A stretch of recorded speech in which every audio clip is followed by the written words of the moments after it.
shall take cedar wood and hyssop and scarlet yarn and throw them into the fire, burning the heifer. Then the priest shall wash his clothes and bathe his body in the water. What water?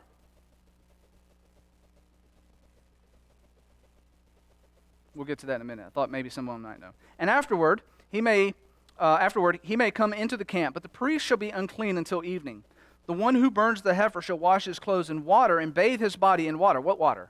I'll get to that in a minute. And shall be unclean until evening. And a man who is clean shall gather up the ashes of the heifer and deposit them outside the camp in a clean place. And they shall be kept for the water, for impurity, for the congregation of the people of Israel. Okay, so some really weird kind of stuff there. So let's work through that just a little bit. So here's what he's calling for, this whole water purification thing. So red heifer, okay, it's a cow, without blemish. It's got to get burned up, and in that fire is cedar wood and scarlet wool and hyssop, and then it all gets burned, and you gather the ashes up, and then you put the ashes outside the camp in a clean place. And that water is kept for impurity. Okay, so what does all that mean? How significant are those things? Just so happens that lye soap. Anybody's grandmother in here ever make lye soap? Do you know how you make lye soap? From ashes. Yeah, and the lye, it'll float to the top, and you scrape it off, and that's the main ingredient for that soap. Okay. What's lye soap good for?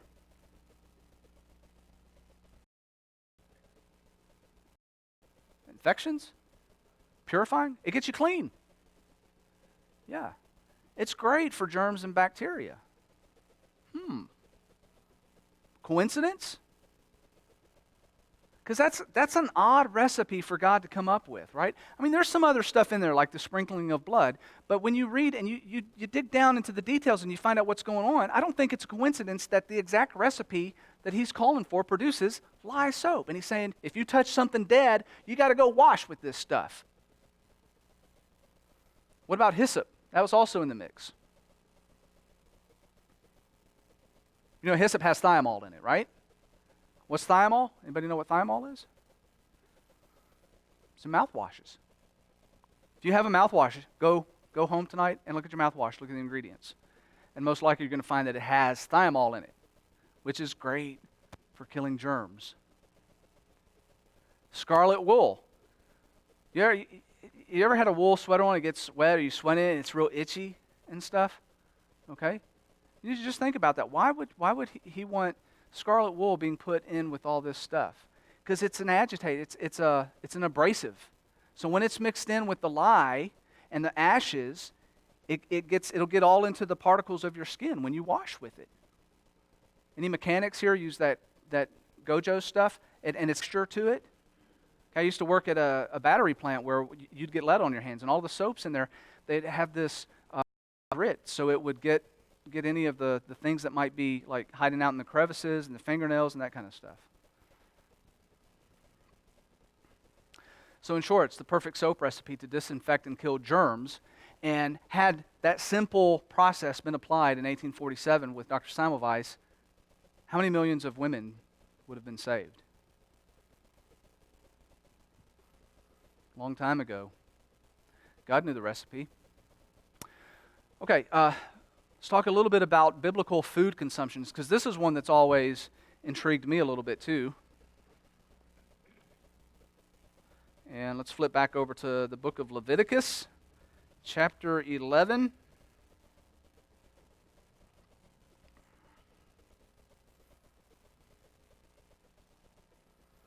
And it says, "And the Lord spoke to Moses and Aaron, saying to them, Speak to the people of Israel, saying, These are the living things that you may eat among all the animals that are on the earth. Whatever parts of the hoof and is cloven-footed and chews the cud among the animals, you may eat. Nevertheless, among those that chew the cud or part the hoof, you shall not eat these. Camel, because it chews the cud but does not part the hoof, it's unclean to you.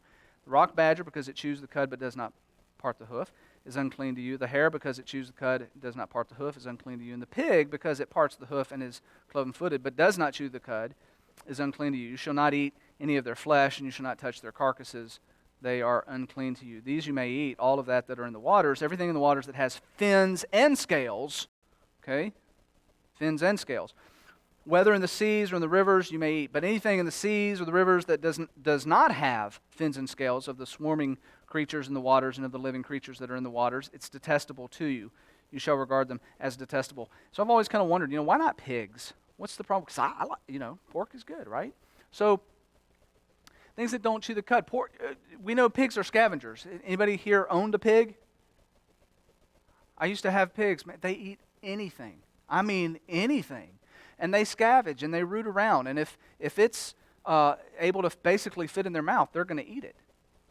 So they're going to pick up a lot of parasites, scavenge around. Okay? And if you eat undercooked pork, you can get this thing called trichinosis. Any of you had food poisoning? Had a bad pork sandwich? Anybody had food poisoning in here before? I had it. I ate a pork sandwich one time, and with some other people at work. And the wife of one of the people at work called me, and she's like, "Hey, I think Albert is dying. He said that he ate a pork sandwich, and he thought you ate a pork sandwich." And I was like, "Yes, I'm dying too." We both ate the same thing. Without current medical, people died from food poisoning back in the day. It's serious, and especially today we understand if you have food poisoning, you're going to have fluids coming out of both ends pretty much. And dehydration, to us, it's like, oh, dehydrated, drink some Gatorade or whatever, go to the doctor, get you, keep in mind, back in they didn't have that. As a matter of fact, they were wandering the desert, right? So it was a lot more difficult. So some of these things that were put into place makes a lot of sense in the context of today and what we know medically today. Those of you may know this already, pigs have the higher chance of passing on parasites than any other animals. So, some reasons there. Also, bats are mentioned, and I thought, well, who would eat bat? That's always intrigued me. Bats, why are they going to eat bats? But apparently, that might have been something that they wanted to do. There's a study that showed that 24 out of 27 cases in people that have been in direct contact with bats died. So they have a very high mortality rate, and you can pass on these parasites from bat to human to another human very easily. The fish, that comes up, and he says you can only eat fish with both scales and fins, which is interesting, because all poisonous fish that have been identified lack one of the two. They either lack scales or they lack fins. For example, a puffer fish. Fugu. Anybody ever had fugu? You travel. You never had fugu? Do you know what fugu is? Yeah, it's puffer fish. And the Japanese cooks, they have to go to a special school just to learn how to cut a puffer fish before they serve it. And then you have to sign a waiver that says if you die from eating this fish, you're not going to sue the restaurant. Even with all of that, there's approximately 44 deaths every year in Tokyo of people eating puffer fish. There he is. You see the fins? You see the fins on them, right? Okay, no scales. So God said, if you're going to eat fish, make sure they have fins and scales. If they only have one or the other, don't eat it. And isn't it interesting that all the deadly poisonous fish that have been identified only have one or the other? Okay, some more examples. This whole idea of quarantine. You guys, in your history classes, you remember the Black Plague, right? And quarantine was not something that was known up until that point. But in Leviticus chapter 13, we find this. Those with such diseases as leprosy, okay, a communicable disease, were instructed to dwell alone outside the camp. And if you had leprosy and you were going to pass somebody, you had to cover your mouth and cry out, "Unclean, unclean." Why would you cover your mouth?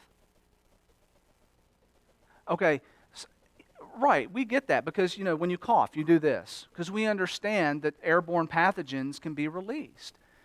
You got to keep in mind, in the context, these people did not know this stuff. And so this is counterintuitive, because if you're trying to get somebody's attention and you're saying you're going to cry out unclean, the last thing you would do is cover your mouth so you can't be heard. But that's what they're told to do, is to cover their mouth. Okay? Counterintuitive stuff, but God knew.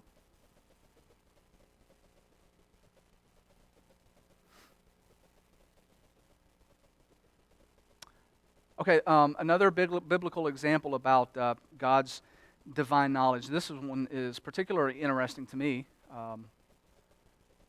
So the covenant with Abraham included a physical sign of circumcision. Boys were to be circumcised on the 8th day.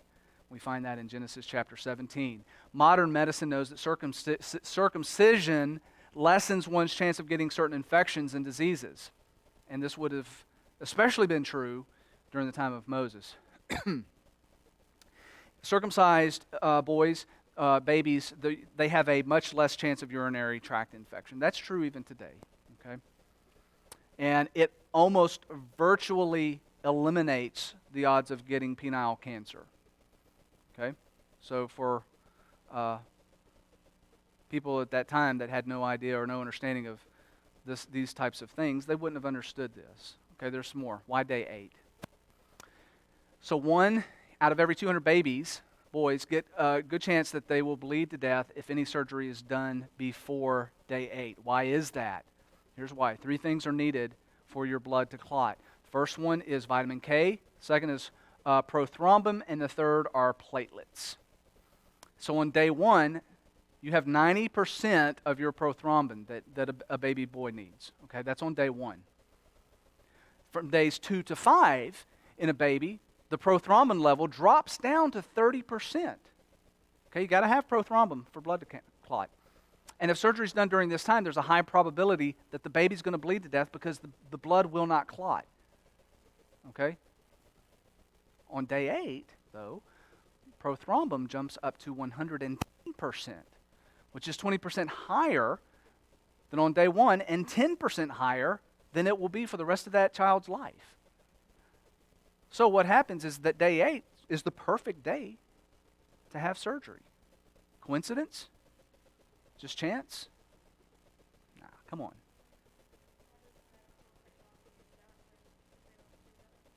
Well, we've progressed to the point where some of the risk factors that were associated during ancient times aren't there anymore because we have medical intervention. So it's not as big of a deal. But for them, who didn't have the types of resources that we have today, that could have been a very problematic thing for them. They do, yeah. Okay. I'm doing good as far as schedule is concerned, so I'm gonna not break here. We're gonna press on because I may be a little bit long-winded on this next. Unless y'all want to take a break now. Are we good? Okay. I'm gonna get a little bit geeky now. Because this is my thing. Let me tell you guys, I have gone down this rabbit hole and it still has not stopped. And I keep chasing this stuff. In high school and college, biology was never, it wasn't that big of an interest to me. But as I've gotten older and I've read some things and discovered some things about it, I love having my mind blown. I love it. Especially when it's related to God's providence and His just incomprehensible design of the human body. Okay? That's not just a pretty picture, by the way. That, what you're seeing, if you guys turn around and look at that screen back there, it's a lot better picture. So that is a computer-generated graphic, the latest computer-generated graphic of what DNA looks like. That is, as far as up to the last month, the best rendition of DNA. Okay, so we're going to watch this video. It's about 10 minutes long. After this video, we're going to take a break, and then we're going to come back and finish up. The doctor that is going to be talking through this video, he's one of the principals of instituting intelligent design arguments. He was a biochemist, as a matter of fact. I like to know who's talking. I like to check out resources and make sure it's not some goofball. Okay, so Dr. Kenyon received his Bachelor's of Science in Physics from the University of Chicago and his PhD in Biophysics from Stanford. And he was a National Science Foundation postdoctoral fellow in chemical biodynamics at the University of California in Berkeley, research associate at Ames Research Center, and professor of biology at San Francisco State University, and became emeritus as well. So he is very well credentialed. He's considered a leading expert in his field, and so just listen to what he has to say. In DNA, Kenyon encountered a molecule with a property he could not explain through natural processes. For locked securely within its double helix structure is a wealth of information in the form of precisely sequenced chemicals that scientists represent with the letters A, C, T, and G for adenine, cytosine, thymine, and guanine. In a written language, information is communicated by a precise arrangement of letters. In the same way, the instructions necessary to assemble amino acids into proteins are conveyed by the sequences of chemicals arranged along the spine of the DNA. This chemical code has been called the language of life, and it is the most densely packed and elaborately detailed assembly of information in the known universe. Like other scientists working on the origin of life, Kenyon realized he had two choices. Either he had to explain where these genetic assembly instructions came from, or he had to explain how proteins could have arisen directly from amino acids without DNA in the primordial oceans. And in the end, he realized he could do neither.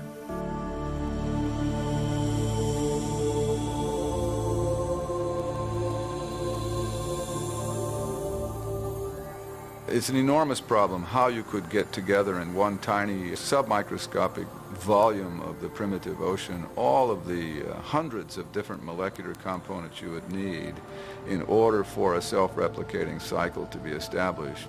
And so my doubts about whether amino acids could order themselves into meaningful biological sequences on their own without pre-existing genetic material being present just reached, I guess for me, the intellectual breaking point sometime near the end of the decade of the 70s. As Kenyon reevaluated his theory, new biochemical discoveries further weakened his conviction that amino acids could have organized themselves into proteins. The more I conducted my own studies, including a period of time at NASA Ames Research Center, the more it became apparent that there were multiple difficulties with the chemical evolution account. And further experimental work showed that amino acids do not have the ability to order themselves into any biologically meaningful sequences. Faced with mounting difficulties in his own theory and a growing body of scientific data about the importance of DNA, Kenyon was forced to confront the absolute necessity of genetic information. The more I thought about the enormous problem that all of us who worked on this field had neglected to address, the problem of the origin of genetic information itself, then I really had to reassess my whole position regarding origins. For Dean Kenyon, a new question became the focus of his search for life's origin. What was the source of the biological information in DNA? If one could get at the origin of the messages, the encoded messages within the living machinery, then you would really be on to something far more intellectually satisfying than this chemical evolution theory. Yet Kenyon faced a narrowing set of options, for he realized that, as with pure chance, natural selection was also limited in its creative power. By definition, natural selection could not have functioned before the existence of the first living cell, for it can only act upon organisms capable of replicating themselves, cells equipped with DNA that pass on their genetic changes to future generations. Without DNA, there is no self-replication. But without self-replication, there is no natural selection. So you can't use natural selection to explain the origin of DNA without assuming the existence of the very thing you're trying to explain. Natural selection, chance, and his own theory of self-organization had all failed to explain the origin of genetic information. Now Kenyon saw only one alternative. We have not the slightest chance of a chemical evolutionary origin for even the simplest of cells. So the concept of the intelligent design of life was immensely attractive to me and made a great deal of sense, as it very closely matched the multiple discoveries in molecular biology. In the years since Kenyon's rejection of chemical evolution, science has revealed the details of an entire system of information processing that bears the hallmarks of intelligent design.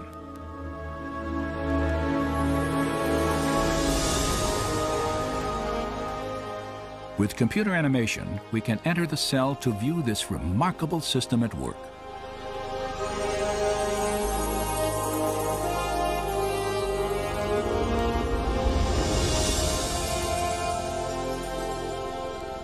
After entering the heart of the cell, we see the tightly wound strands of DNA, storehouses for the instructions necessary to build every protein in an organism.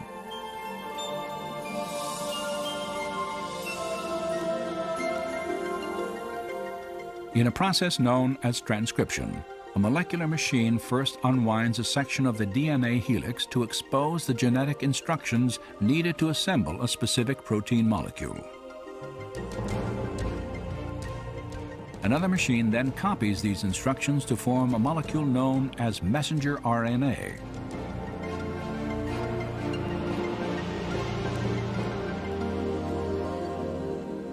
When transcription is complete, the slender RNA strand carries the genetic information through the nuclear pore complex, the gatekeeper for traffic in and out of the cell nucleus.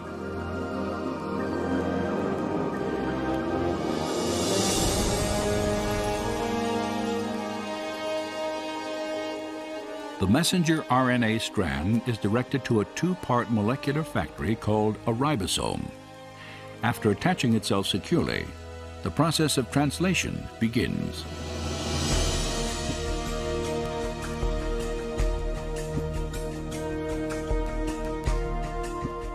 Inside the ribosome, a molecular assembly line builds a specifically sequenced chain of amino acids. These amino acids are transported from other parts of the cell and then linked into chains often hundreds of units long. Their sequential arrangement determines the type of protein manufactured.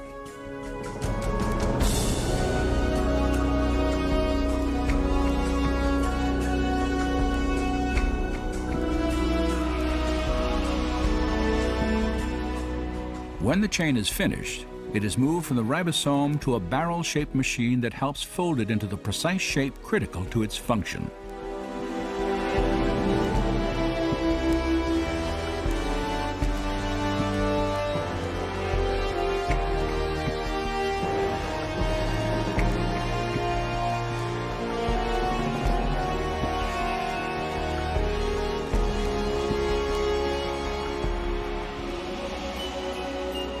After the chain is folded into a protein, it is then released and shepherded by another molecular machine to the exact location where it is needed. This is absolutely mind-boggling to perceive at this scale of size such a finely tuned apparatus, a device that bears the marks of intelligent design and manufacture. And we have the details of an immensely complex molecular realm of genetic information processing. And it's exactly this new realm of molecular genetics where we see the most compelling evidence of design on the Earth.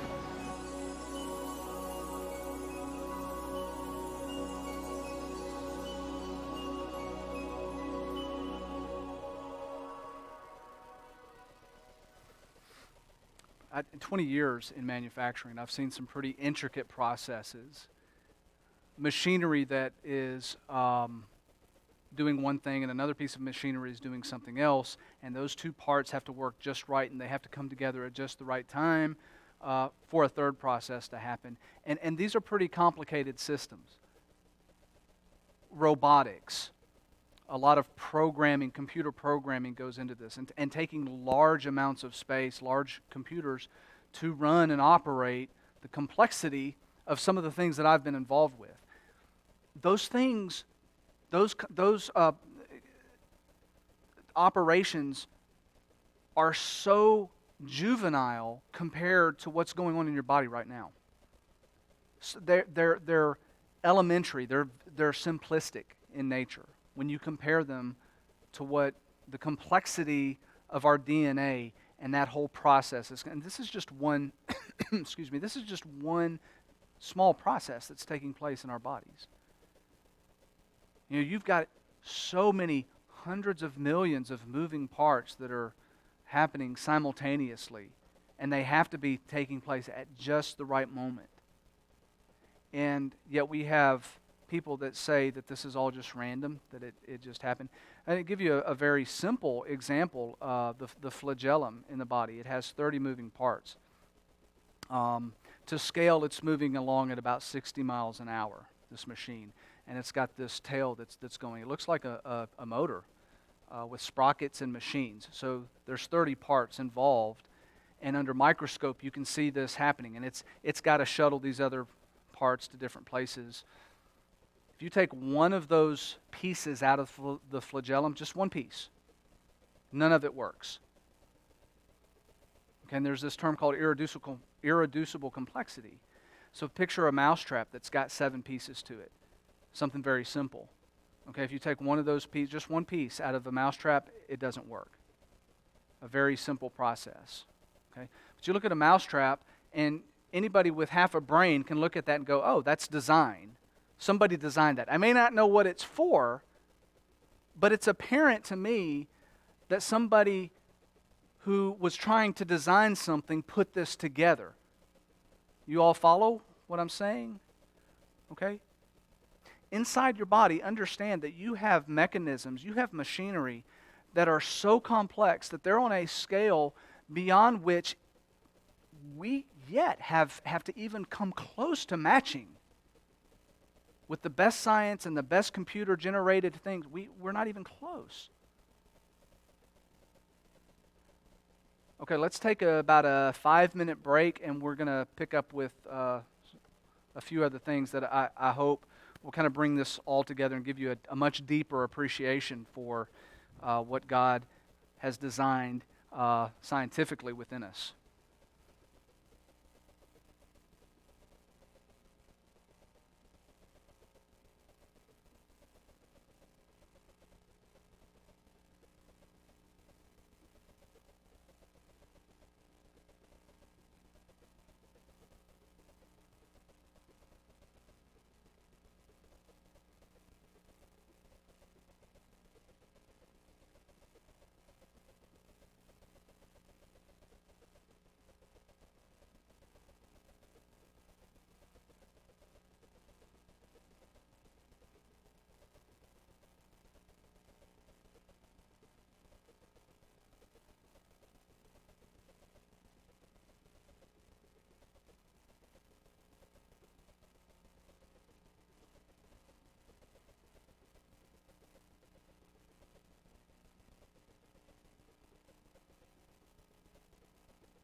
Back in.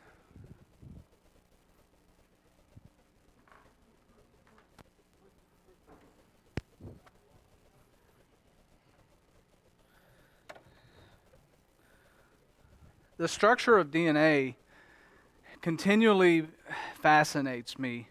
And I'm going to touch on a sermon that I did some time ago, briefly, just to give everybody kind of a background, because it's still relevant, I think, to this discussion. Sorry.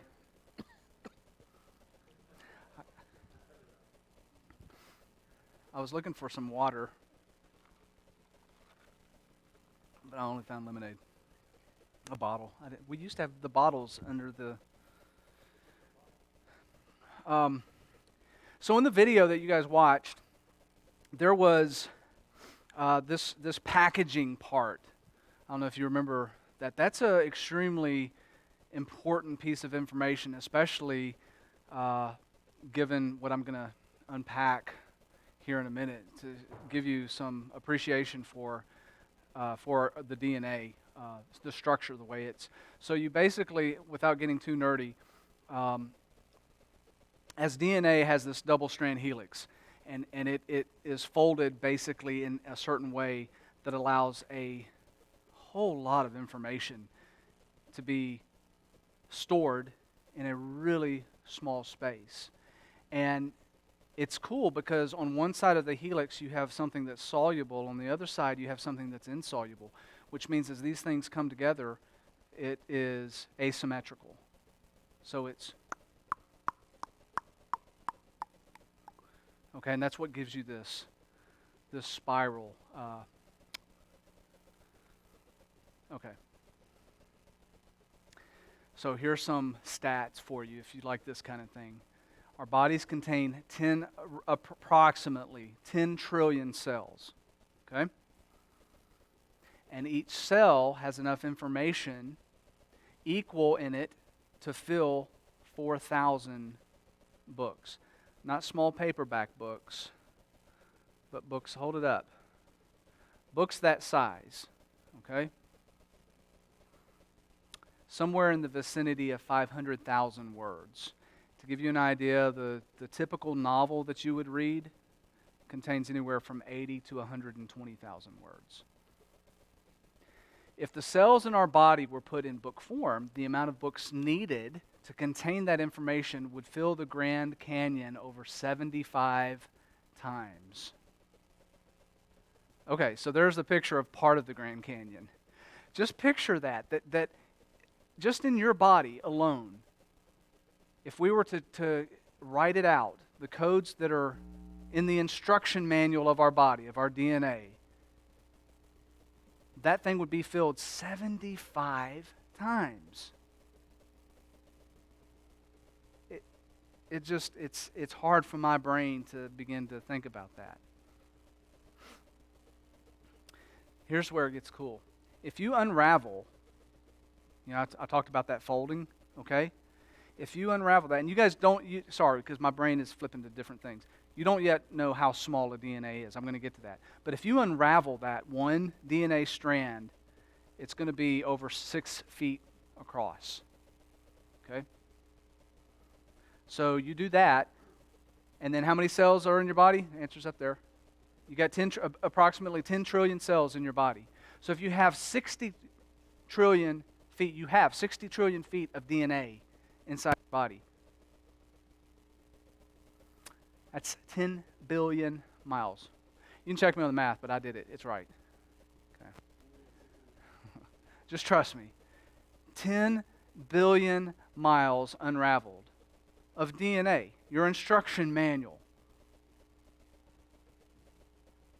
You're going to have brown eyes. You're going to be 5'3". You're going to, everything about you. So if we unraveled every DNA in your body and put them end to end, it would reach all the way to the sun and back 61 times. The sun is about 93 million miles away from us. Okay, so I can say this statement with all accuracy. You have like galactic-sized proportions in your body. And only a God of complete unlimited power could design something like that? So let's talk about the size of the DNA, because now you know how big, how much your DNA can reach. I'm going to tell you how small it is. So a DNA molecule measures 3.4 nanometers by 2.7 nanometers at each full cycle, okay, that double helix. Okay, so when it goes that far in, okay, from here to here, okay, a nanometer is 1/billionth of a meter. One billionth of a meter. Our brains don't work this way. We can't comprehend how small that is. So I've got a little demonstration here to give you a little bit of appreciation.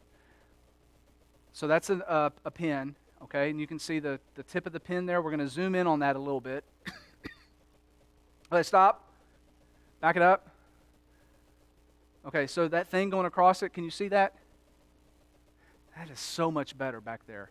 Okay, that is a strand of hair on top of a pinhead, okay? All right, zoom in a little bit more. Okay, right there, that little pink thing, that's a dust mite. Okay, it's invisible to the human eye. Okay, go in a little bit further. We're zooming in. Keep going, keep going, keep going, keep going, keep going. Okay, stop. You see that red thing? That's a human cell. Okay, inside that human cell is your DNA. You have 4 of them. Okay, your chromosome. That's what the DNA is. You got 64 of those packed into that one cell. Okay, let's back it back out again so we can see just how small we're talking about.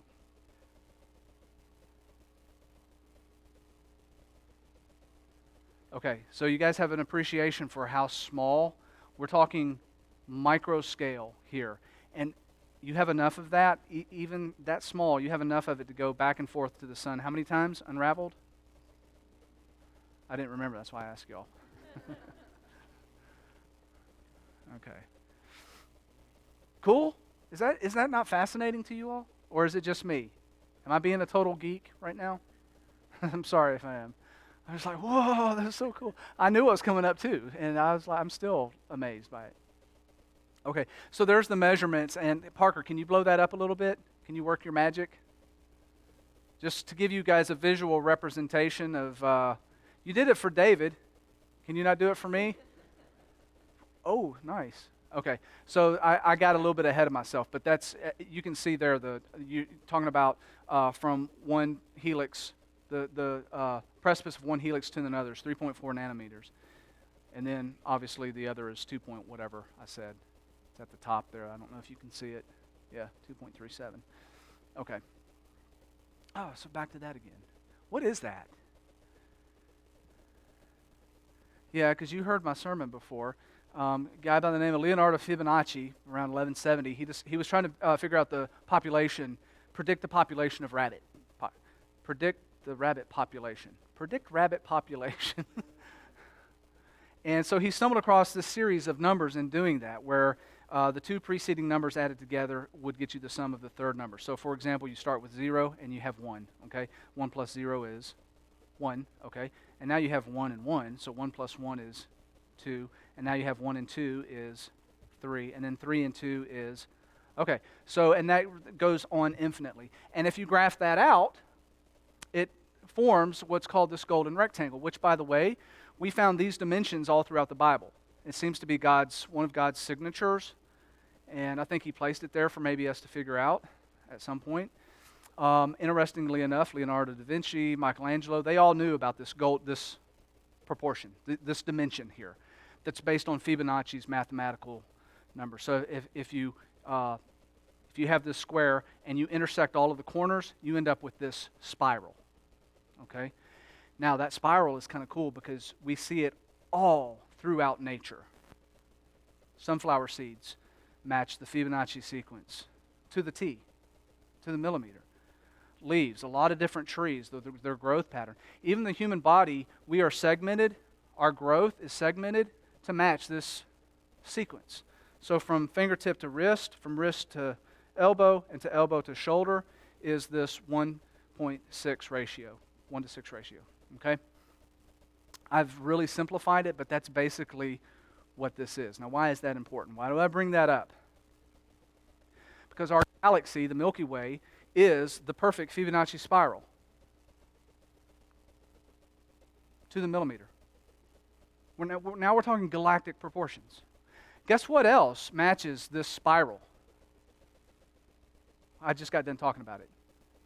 Our DNA, that double helix, is a Fibonacci spiral, okay, that's imprinted in us, your fingerprints. Even when you do this, when you make a fist, you have this, you see it in ram's horns, and there are lots of different animals. It's all over. As waves crest, okay, it forms the Fibonacci spiral. Even in movement, okay, so it's not static, it's constant as well. So you find this spiral that seems to indicate something that's microscopic within us taking place in the outside world for us to see. So much so that we can look up at the stars in the galaxy and see design. Okay. So you're there. That's our solar system. We're about 2/3 out on the third arm, the third spiral of our Milky Way galaxy. Okay. I'm not going to try to tell you how big the Milky Way galaxy is because it's not fathomable. We can't really fathom it. But if you go from one end to the other, if you go from here to here, we have to measure it in what's called light years. And a light year, anybody know the speed? Yeah, how? Okay, so to travel from one end of the Milky Way galaxy to the other, anybody have any idea how long that would take in light years? How many? A lot.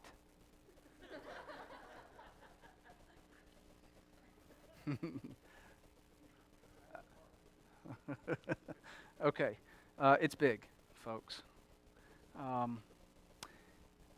I started this with a verse in Job that talked about the northern hemisphere and the Bible indicating that there's things there, and we didn't know that there were things there until we pointed one of the world's most powerful telescope at it. We're all of a sudden, oh, there's lots of things, galaxies in the northern hemisphere. Okay. So I'm going to try my best visually to show you kind of dimensionally what we're talking about here as far as galactic sizes. And there's a reason that I'm doing this. I'll wrap it up here in just a minute. Okay, so you see that tiny little speck up there at the top, left-hand corner? Right-hand corner, sorry. Okay, that little dot there is to scale our Earth compared to our sun. All right? And mass-wise, we can fit Earth into the sun and sorry, I should have had notes tonight.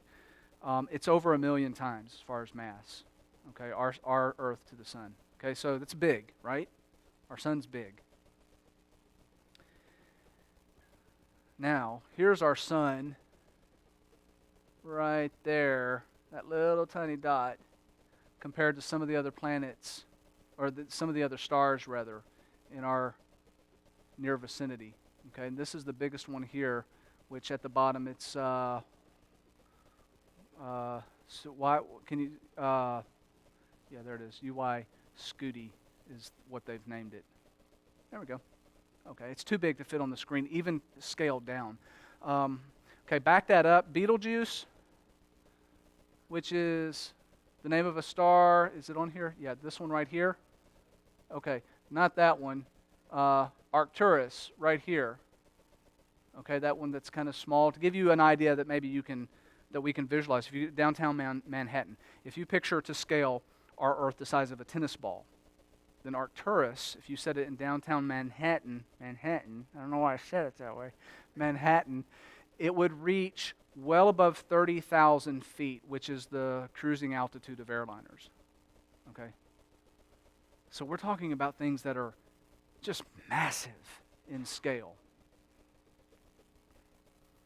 So I want to explain, because now that you have a little bit idea of the complexity of motions that's involved, our Earth rotates right now. We're spinning at about 1,000 miles per hour on our axis, which is at 23.5 degrees axis. So we're tilted just a little bit.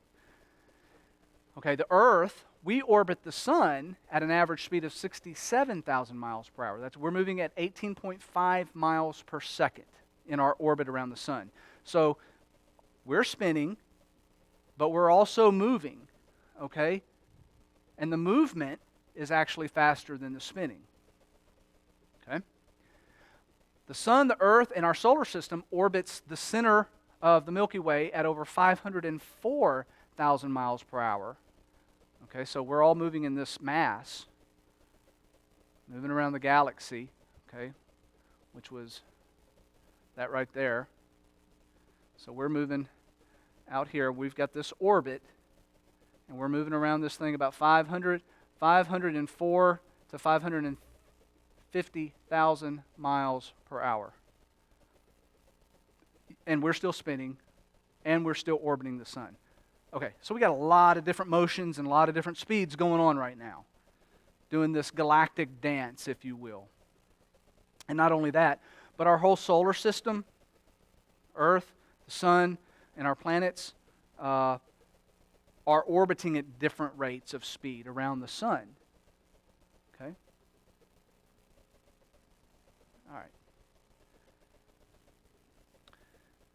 And then the whole Milky Way galaxy is also moving at a rate of 1.3 million miles per hour.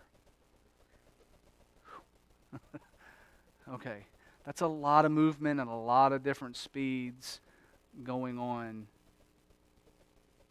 Way more than we can even begin to comprehend, at speeds that we can't comprehend. So our solar system is tilted at about 60 degrees. What's that? And a lot of people, in their mind, when they picture, do you ever build the solar system models when you were in school? And so the sun, the Earth and Mars and Venus and Mercury and Neptune, they're all going around the sun, and they all have their own little orbits depending on how close they are to the sun. And it's on this plane, okay? Okay, it's not though. Okay, it's tilted at 60 degrees and it's moving. Okay? 60 degrees is your windshield on your car if you want a visual. All right? Yeah, that's about right. And here's why I'm bringing all this up. If the Milky Way was any other shape other than that spiral, our orbital pattern would put us too close to the galactic center where there's a lot of radiation. There's a black hole. It's putting out a lot of radiation. And our orbit around the galaxy, the Milky Way galaxy, okay, that's our neighborhood, takes around 230 to 250 million years. What's the significance of that? When you stop and let's use common sense, take all the numbers out, except the 230 million years. Age of the Earth that scientists say, 4.5 billion years. That means we've already done a few laps around the galaxy. Okay, common sense, folks. What happens at a black hole? You get sucked in. And if you don't get sucked in, then the radiation that's emitted from a black hole is so tremendous that it burns everything up. We wouldn't be here. But for the design of our Milky Way galaxy. And because of the motions that are set in place astronomically right now that are taking place. All of those speeds that I gave you, we're moving at the rates that are just perfect. All the way down to the Earth and its tilt and the moon and its orbit, okay? All of that, just so, and we're moving at just the right speed, and we're in a galaxy that's just the right shape.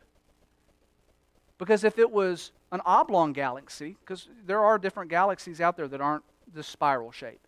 If it was any other shape, I don't know how much you guys know about astronomy, but basically what happens is you can have a circular orbit pattern, or some patterns are oblong and they do like this. So based on the shape of a galaxy, it's going to determine the way your solar system, your little neighborhood, moves around that. Okay? But we have to be moving at just the right speed too. Because if we're moving at just a different speed, then all the gravitational pulls that take place are going to change our orbital pattern. Have I lost you guys? Sorry. Okay. So we talked about that. So the Earth says that 4.5 billion years old, but obviously that would be weird because we're still here.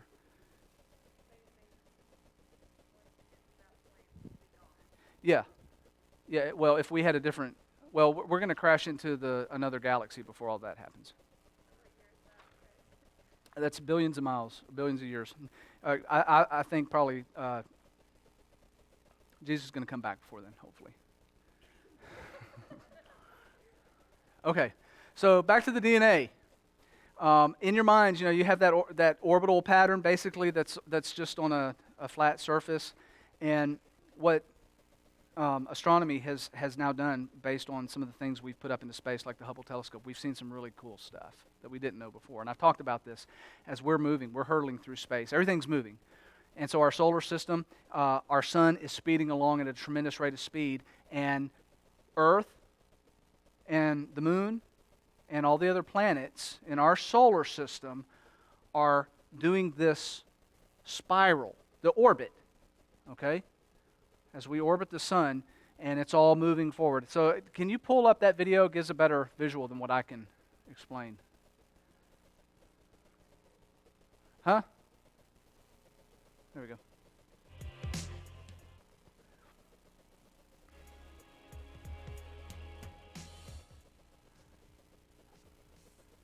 So that's a better picture of what it looks like. The sun's obviously going very fast, and our planets, including Earth, we're following our orbital pattern around the sun.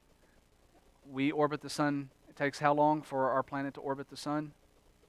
365 days, right? That gives us our lunar year. Okay, now, what? So what did I say? Lunar? Sorry, solar year.